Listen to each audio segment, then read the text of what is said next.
Thank you for listening to Christ Alone podcast, where we believe that Jesus lived, died, and resurrected according to the scriptures. Our hope is that God can bless you through this week's episode.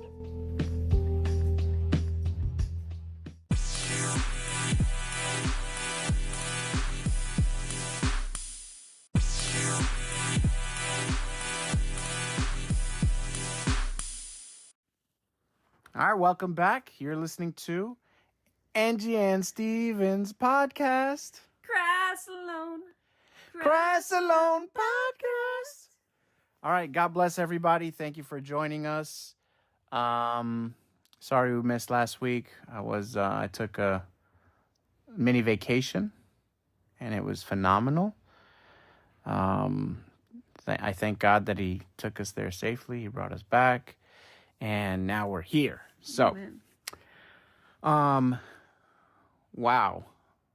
I guess that'll just segue me into something, because I was in Cartagena, right? Mm-hmm. Cartagena. And we were walking the old city in the streets, and it was beautiful. I mean, it was almost like a movie set, right? And so I take this picture of one of the streets, and it shows, the architecture and how the houses are built in Colombia. And it was beautiful. It was beautiful. It was at night. And so I posted that on Instagram. And then I had somebody that I know message me on Instagram, and they were like, "Have you seen The Sound of Freedom, the movie?" And I was like, "No, but I'm dying to see it." And basically, Sound of Freedom is a movie that exposes the reality of human sex trafficking with a focus on children. Mm-hmm. And she's like, that picture looks just like the one in the movie. I don't know what the reference is, because I haven't seen the movie, but she basically reminded me, like, hey, like, this movie is like, it's really good, and so that's what the movie's about. What's interesting too about the movie is that it's killing the box office. Like, it's destroying all the other movies. It's like number one everywhere right now.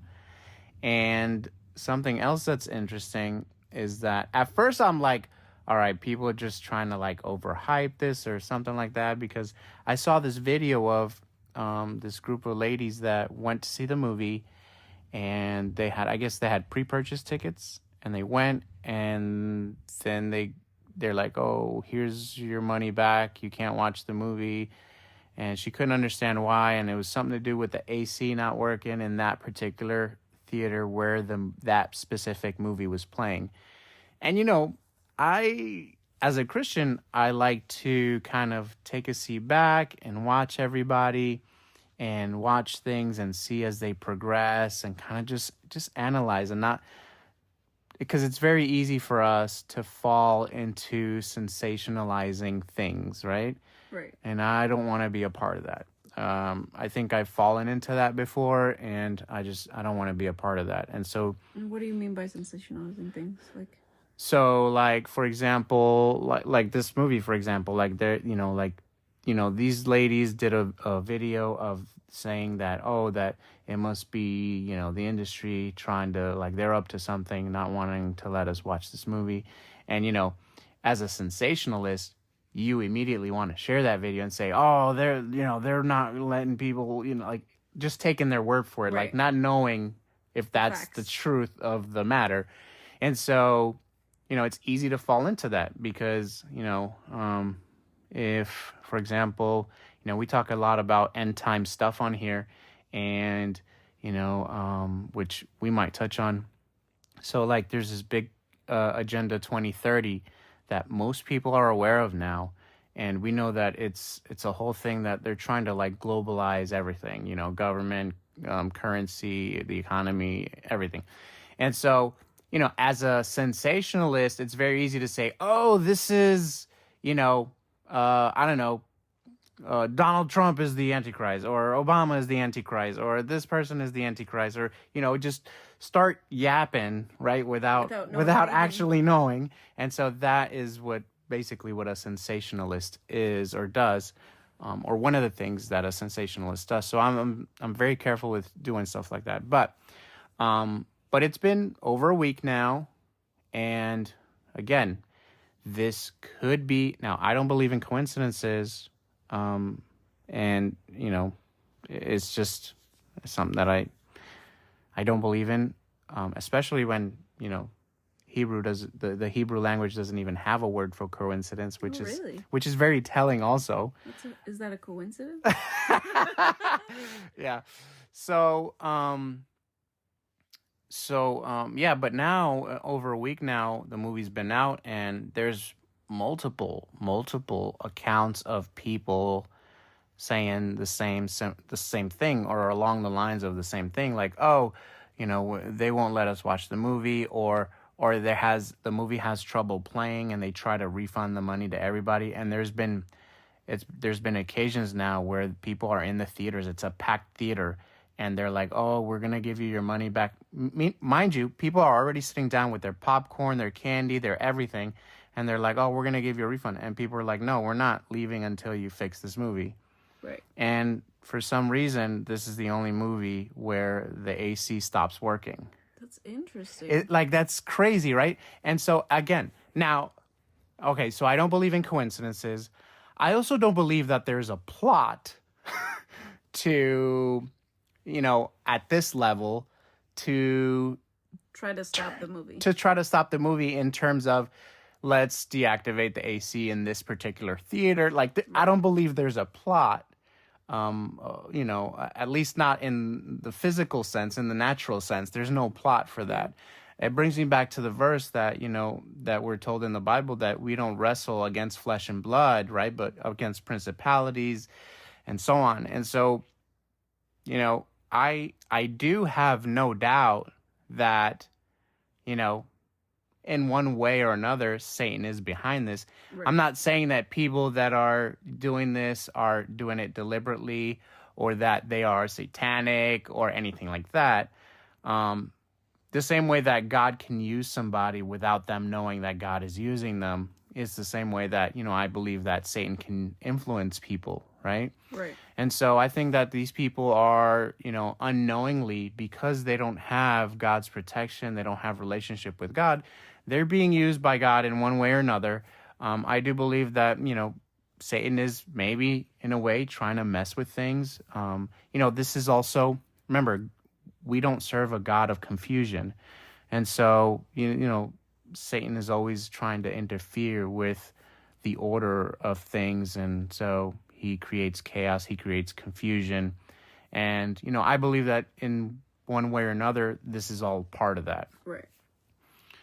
So, all that to say, I didn't realize that, Cartagena was that was something that happened. And what made it even more real for me was that we took this horse carriage ride around the city. Mm-hmm. It was like a 30-minute carriage ride. And I recorded for 15, 16 minutes. And the guy, he's telling us about the history of the city, so-and-so lived here. This is where, this is how the city came, all that historical stuff, which is interesting in itself. But I didn't have such an easy time concentrating on the historical aspect of it because I was busy recording and trying to catch, all that stuff on film. Now, he took us to the red district. He took us to the red district, and so that's basically where all the clubs are and everything like that. And as he's taking us on the horse carriage through the red district, at first it just seemed normal. It was like, oh, this is a bunch of, people from other countries that are visiting that just happen to be here, and they just went out to have a good time, party, drink, whatever the case. Well, as we got deeper and deeper into this red district, I'm starting to look at these people, and I'm realizing, wait a second, these aren't regular people. These aren't all tourists. These are locals, right? Quote unquote locals. But then I'm looking at the quote unquote women, and they, I don't know, they were maybe 14, 13 years old.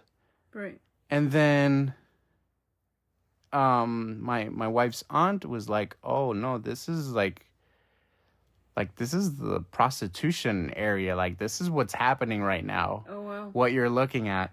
And it's like these girls that were younger than my own daughter, who's about to be 16, they looked younger than her, dressed up like 21-year-olds. And I couldn't believe it. And this was before I got the message about, hey, go see this movie because this city is known for that. Right. And I couldn't believe that I was kind of in the middle of that. And it was an odd experience because I feel like a lot of the things that are happening in the world happen that way to us, Like at first, like if you think about, for example, I've read a couple books recently that talk about the church and in Germany in the 1930s, and they, just like the church in Germany, like even the Germans, they didn't support what Hitler did. They didn't have any idea that he was going to do what he did, and a lot of them, even the Nazi soldiers, a lot of them ended up living in the same cities and towns as neighbors to the people that they were torturing and all of that. And a lot of them, when all this stuff came out, a lot of them killed themselves. And so what I'm saying is that, that's how deception works. It isn't like a just a lie that people tell you and then you just believe it right away. It's something that can happen and it's gradual. Yeah. And I think that's the most dangerous because, look at the world today. We live in a world that's like, it's very difficult to find truth, even when it's right in front of you. Like, people have a hard time believing that there's, only two genders and that sex is something that's tied specifically to those two genders. And that's a biological fact. And people have a heart, like the deception is so crazy right now that people now are rejecting that. Yeah. And so, that's how I felt going through that. It's like the deception was there, but I didn't even see it. Like, Right. I didn't recognize it at first. Like, I was in it for a while before, and then somebody else had to say, like, oh no, like, this is what this is, for it all to click. And I had no idea. And I like to think that I'm not very easily deceived, Right. And here I was in the deception and I had no idea. Yeah. And it's crazy because it's we're seeing a point now, or maybe it's always happened. It's just becoming more worldwide where sin is happening and people are leaving it alone. Yeah. Like, they're okay with it. In Cartagena, all this is going on and everybody knows about it, but we're not going to touch that. Yeah. I'm sure because they know that there will be consequences Right. to that. But that's the same thing with, like you mentioned, the transgenderism. Like, I texted you this weekend, I went to Barnes & Noble with Javerlin. And when we go in, right in the middle of all of Barnes & Noble, there's this huge section on pride and transgenderism. And Yeah. that wasn't the thing that bothered me. The thing that bothered me was that it was children's books. Yeah. It was the ABCs of, I don't know, homosexuality. I don't remember the names of the book, but they were ridiculous. The pink is for boys. Yeah. And it was like, it just hurt my heart so bad because it's like, we're at the point where it's like, oh, this is okay. It's okay that we're attacking our children. Yeah. Sexualizing them. Yeah. It's definitely not okay. And well, the world has gotten to that point where even people who don't believe in God are standing up against it. Yeah. So, Yeah, we've mentioned that there's transgenders who will be like, no way that we should be indoctrinating children in this. Yeah, there's no way we should be doing drag shows in schools. Right. Yeah. So it's interesting because, there's kids being suspended all the time because they're wearing a Bible verse or on their t-shirt, or they're wearing a t-shirt that says male and female, with the restroom logo on it. And I haven't seen that shirt. They're getting suspended. I have one on my online store, by the way. Okay. So if you go to ChristAlonePodcast.com and click store, you can see some of those shirts there.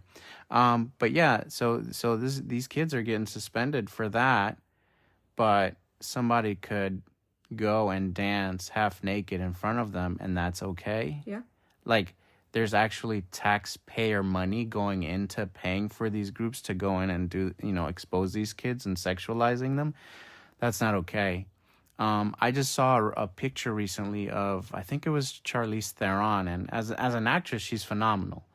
But she supports that, and I don't know her life. I'm just quoting what speaking on what I saw on the post. But apparently, she adopted two young African boys, and she has them dressed in girl clothes. And in my mind, I'm just like, why didn't you just adopt girls? Yeah. Like, why don't you just adopt girls? Right. What, like, to me, that's child abuse. Yeah. So, but again, like you said, Satan is trying to normalize sin, and that's what the problem is. One thing that personally, and I think it just happens a lot in church as well. It happens a lot among Christians, and it's so easy for us to point the finger and say, hey, keep the, people that are homosexual out, and let's keep, hey, if you struggle with this, let's keep you out. And then makes me think of how many people have sex outside of marriage. Mm-hmm. Like, and people think that that's okay. Yeah. Hey, like, I was told one day by someone who's Christian, no, that's taboo to wait until marriage. And I'm like, what do you? What? It's biblical. Yeah. Like, this is Bible. Yeah. And it's like, in my own relationship, like, I know, like, before I was ever in a relationship and I would tell people, hey, you need to wait until marriage, I would say almost condescendingly, not condescendingly, but I'd be not carefully, but I would say it, but with the thought in mind that I have to be sure to be humble about this, because, hey, Angie, you're not in a relationship, so you don't know how hard it is. So even though it's true, come towards it humbly, because you don't know how hard it is. And now that I'm in a relationship, I know that it's difficult, but at the same time, I'm so thankful that I'm with someone who has the same principles. And we were both, like, the first conversation we had on the phone was, hey, sex is for marriage. And he agreed. I'm like, yeah. He's like, yeah, 100% sex is for marriage. And although it's been a struggle, we've had to put boundaries where we're like, these aren't things that we're going to do. I want to do an episode on how you struggle with sexuality in your relationship. This is like no. But now I can say, hey, it's difficult, but it's possible. And it's like, we have to find our strength in God and also keep each other accountable. There's this thing, right, that I think we may have mentioned it briefly before, but a lot of Christians, right, that say, God won't give you anything more than you can handle. And that is so wrong. Right. On so many levels, because first of all, if God only gave you things that you could handle, you'd have no reason to depend on him. Right. So no, au contraire, mon Terry, God is gonna give you, things that you can't handle, so that you can depend on him. Exactly. And that's been true in my life. And all the times that I've thought that I've overcome certain things, I realized, no, that was not me at all. That was not me. Yeah. So the normalization of sin. And it's interesting because a lot of, if we look at all these examples, they're all associated with sexual immorality. And that's I think that's one of the biggest ways that the enemy tries to come and attack us. Yeah. Doesn't the Bible say, something about if you have trouble dealing with sexual immorality to get married or something like that? Yeah. Paul says that. Something Paul says that if you are, what is it? Basically, he says if you're struggling. Yeah. If you're struggling, you should get married. Yeah. Yeah. So that, the sex that you do have is within the, it's a biblical sex. Yeah. Yeah. So go watch Sound of Freedom. I know I want to. No, I mean, here's the thing. From what I've heard so far, the movie, it's based on the true story about a gentleman named Tim Ballard who found out that this was going on, and he went out of his way to go rescue these children in Colombia and in Mexico. And so, this is something that a lot of people who are sensitive to the topic, like the church in Germany in the 1930s, like the American church today, I don't want to get involved. I just want to preach the gospel. I just want to give you a tract. I just want to invite you to our church event. I don't want to, make anybody uncomfortable. No, I'm sorry. If you're preaching God's word and you're not making people uncomfortable, then you should check yourself. Right. Like something's not right, because that's, for a long time, I felt like I went to church every Sunday. And whenever I went to church, it was like the pastor specifically wrote the message for me. And it convicted me and it made me feel bad. But guess what? It also made me feel good. Why? Because it focused my hope in Jesus. Amen. So like, we need to speak up. We can't just stay quiet anymore. Like, we've just been, like we said before, we've been on the sidelines, on the bench for so long, and we have to speak up. We have to speak up for the children who can't speak up for themselves. Right. One of the things that these kidnappers do is they take the child or the children outside of their area of comfort. So if a child gets kidnapped in Florida and they don't speak Spanish, guess what? They're going to a Spanish-speaking country or a country where they don't speak the same language, so that it isolates them. Psychologically, they isolate themselves, and it makes easier for the abuse to happen. The movie talks about how you can sell a bag of cocaine once, but you can sell a child up to 10 times in one day. Wow. Like, anyways, go see the movie, because the movie kind of brings this to like, it makes it real. There was a lady who walked out of the movie, not because it was too hard for her to watch in the sense of it's graphic or anything like that, because I don't believe that it is, but because it reminded her of what she went through herself. Yeah. But she still recommended that people go watch the movie. So the same way, like, people stand on one side or the other of abortion, but if you haven't seen or understand how an abortion actually works, then go watch the videos so that then you can make an informed decision on it. I've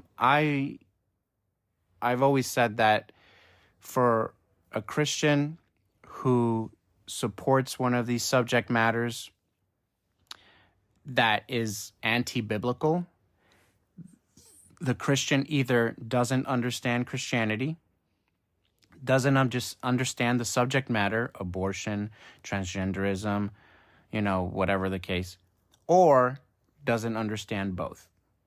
Right. Because you can't be a Christian who supports these things. So, again, it all comes back to studying your Bible and, having a community of people that,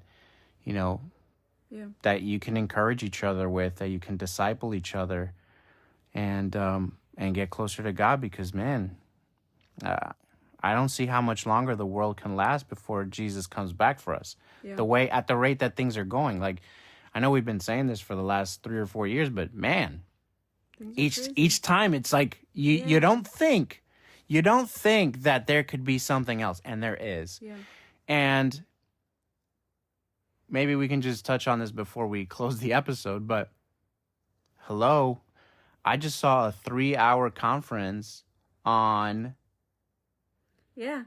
on aliens That was and crazy. all this. And again, as a Christian, I don't believe in aliens. I believe, we believe these are fallen angels. But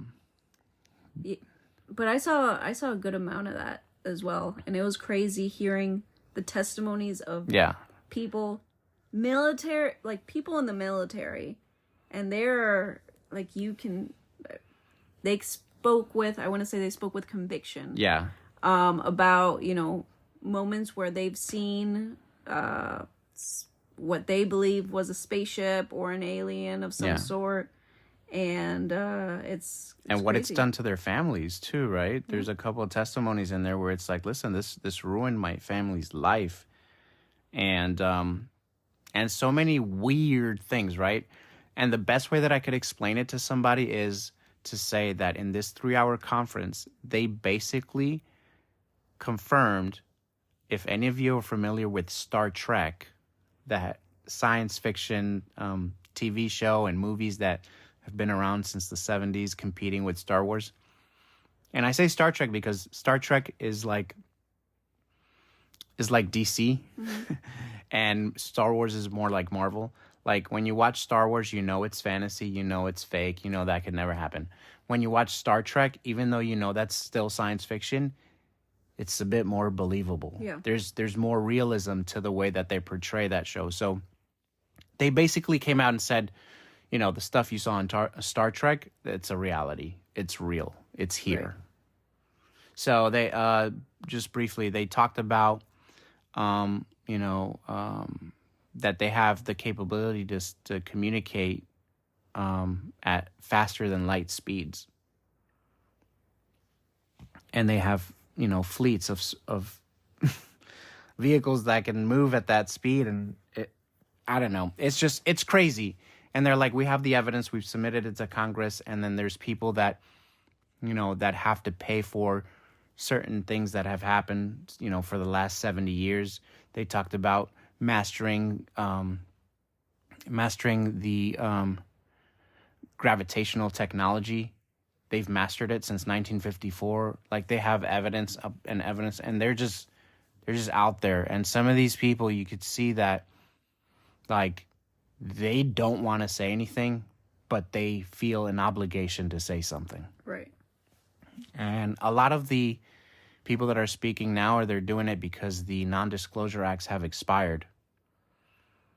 So, yeah, a lot of crazy stuff going on. I think a big part of it too is, the distraction, the deception plays a role here. Right. Because they want you distracted, they want you entertained. And as interesting as, looking at UFOs and alien stuff and all of that, as interesting as that is just another thing to distract you from, pursuing relationship with God and reading our Bibles. Yeah. And we talked about, I don't know if on the episode or not, but, on the podcast or not, that what we believe is that the conversation of aliens is being brought up, like, in the spiritual realm, because the enemy wants to use that so that when the rapture does happen and people disappear, they have a way to explain explanation for it. Yeah, they can say maybe the aliens got rid of all the crazy Christians or whatever. Yeah. So... Because you said that the aliens had communicated something to them? Yeah. About the... Yeah, and they quoted the aliens as to saying, listen, you guys, your nuclear capabilities are like, at a point where it can hurt us now, or it can hurt our technology. And the only reason we're coming out now is because, you're at a point where you're basically going to destroy us and yourselves or something like that. And then I remember very specifically, they quoted the aliens as to saying that the leaders of the world already know the truth, but they are suppressing it. Right. And that's biblical language. Right. And that's exactly what the enemy does. He uses biblical language exactly. And, Uses it to deceive people. Exactly. And so they also said apparently that they have a solution for the world's problems. And it's going to be to make the Christians disappear. Probably. So, I don't know. There's a lot of stuff going on, but, I honestly, none of it scares me because it just lets me know that, hey, we're one step closer. Our dad is, 72 years old? And every day that passes, I feel more confident that he will not taste death.